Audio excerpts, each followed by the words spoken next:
Whovians, and welcome to the first of my Who Universe 20 Years of New Who celebration sort of reviews, essentially, where we're going to have a chance to reflect on the past 20 years of New Who. And also, it gives us something to talk about, especially, as it's the 20th anniversary of New Who, despite the fact we don't know what the future of the show is. And it's so far, every rumor's pointing at a very grim future so far for Doctor Who, unless something changes, which so far nothing hasn't. So, in the meantime, we're just going to have to focus on doing stuff like this for the meantime. And then, of course, we've got the spin-off to look forward to, so there's a good thing there. In the meantime, take a look back. Very first series that brought the first series of the revival Doctor Who all the way back from 2005. So for most of us, of course, it was probably our first entry into Doctor Who for a lot of people, and in fact, including myself, actually, it was an entry for me as well. Obviously, for me, it was definitely an entry into Doctor Who. If it wasn't for this series, I wouldn't have looked back at classic Doctor Who and got fully invested into the show, which will obviously be the reason why I got involved in it. In terms of the shows, the episodes I do like about this series and what I love, in terms of my favorite episodes, I would say the favorite episodes for me, obviously, the first one will be Rose. I love the way that they introduced bringing the Doctor back and being introduced to his new companion Rose, who worked at a department store, which obviously blew up because of the plastic autons that came to life. But then at the same time, because of Rose's curiosity about who the Doctor is, etc., trying to be like us, like, who is this man? Because obviously there was a lot of new viewers who don't know who the Doctor is. So this was a very great setup, well, for new viewers to get used to who the character of the Doctor is. And I thought Rose was really well done. I mean, obviously Mickey was a kind of an arse in the first series. I'm not going to pretend that he wasn't, but he kind of was. But nevertheless, I really enjoyed how Billie Piper portrayed Rose Tyler. She portrayed it so well, and it's because of that is what made her very loved in Doctor Who. So you can, obviously Christopher Eccleston's Doctor was very bossy and a very moody Doctor compared to the Doctors she would, have more engagement with in the next year from this particular series. But yeah, they definitely had a good chemistry, just because they had a more serious connection rather than the more fun, goofy that David Tennant portrayed as the Doctor. But they were more in a more serious level. So yeah, Rose was a good one. Obviously, Dalek. I love the Dalek. The way that they set up the Return of the Dalek. I mean, it's definitely worth a watch if you haven't watched it. The way that they the way that they made, they just showed you how deadly one Dalek can be in this one episode. The fact that one Dalek can destroy loads of enemies when he repairs himself by using the electricity to be able to repair repair himself so he can fight against the enemies, and the fact that he used that electricity to re-heal himself because he's just even though he was partly damaged to begin with.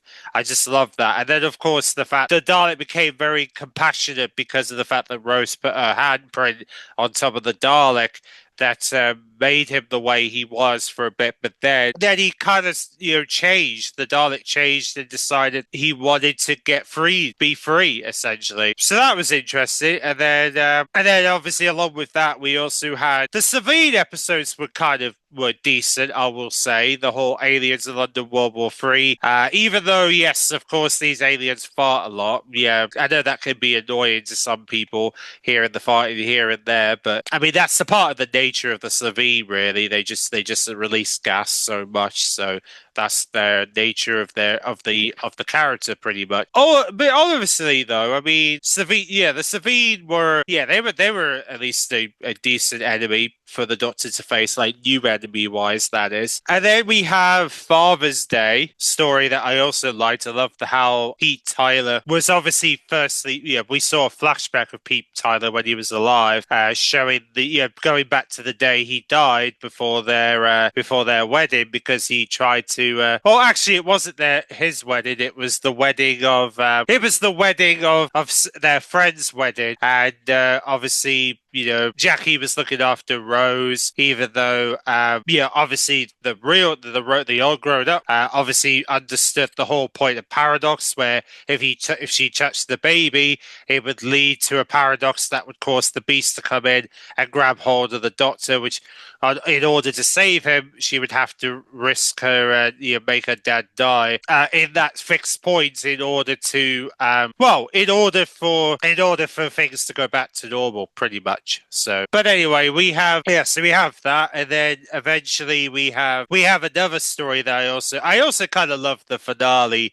Bad Wolf in Parting of the Ways. I love how the fact that Rose used the TARDIS and then she ends up becoming bad because of the TARDIS paradox. And obviously, it's that TARDIS event everyone's pointing to when they're talking about the finale of this past series, which is the Reality War, where they show Billie Piper coming out of the regeneration. It's because of the fact that the Rose, the Doctor put part of Rose back into the TARDIS, which was. So because of that is what led to the fact that Rose would eventually emerge as a regeneration because of the TARDIS like flashing when it's that sort of theory that everyone seems to think is the reason why Billie Piper might end up being the Doctor, but nevertheless, I mean, Bad Wolf Parting the Ways, that was a really good story as well. The Unquite Dead was also good with Charles Dickens. I love how they were dealing with the gaslight zombies, which was a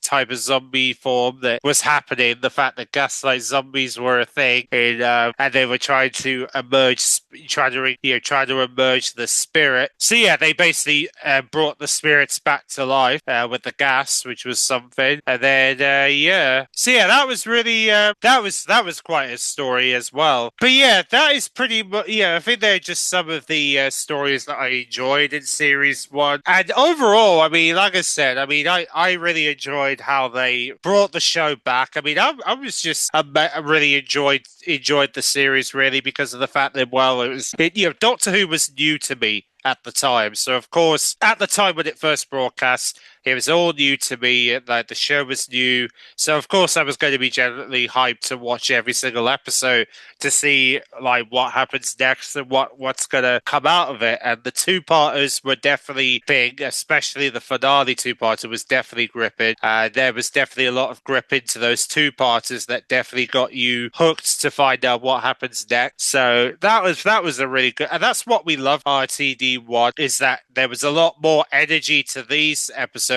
than there were to RTD2, where it just felt like there was a lack of cliffhangers here and there. Like, it felt very lackluster in certain places, and there was also places where it didn't make sense, where most back in RTD1 it did make sense.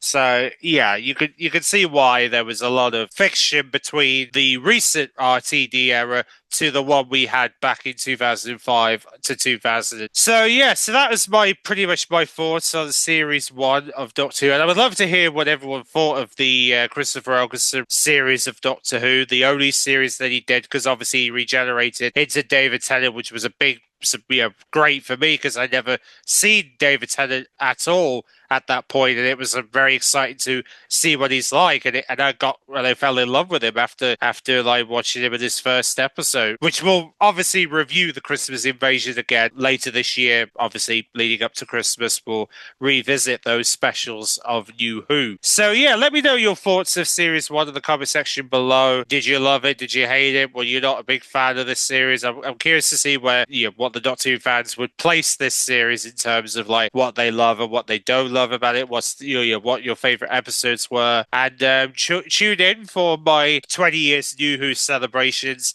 as we're going to look at Doctor Who series 2, the David Tennant series of Doctor Who, where David Tennant finally emerges as the 10th Doctor, and we see whether he could carry the energy that Christopher Eccleston is in the 2006 series, which I will say he kind of did in quite a few areas. You'll see what I mean in that next review. Anyway, I'll catch you all in the next review next week. See you then.